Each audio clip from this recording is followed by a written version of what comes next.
The Trump administration is calling it a big win that will boost the U.S. economy. Just before a midnight deadline, the U.S., Canada, and Mexico reached a new trade deal. Angelica Alvarez reports for WJZ with the very latest from Washington.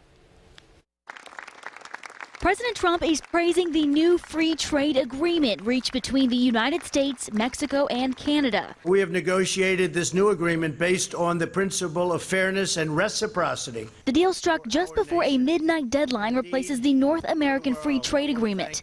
The USMCA, or United States-Mexico-Canada Agreement, fulfills a campaign promise the president made to American farmers. It calls for Canada to open its dairy market. This is a terrific deal for all of us.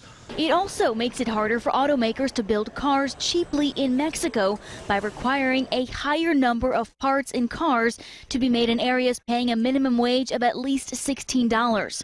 In return, Canada and Mexico will be protected from possible tariffs on automobiles imported into the United States.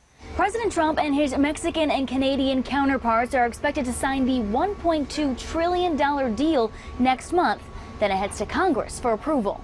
But if Democrats take back the House in midterm elections, they could impose additional requirements before ratifying any agreement. There's a lot of things worked into these agreements with Mexico and Canada that are very helpful to workers and labor unions, for that matter.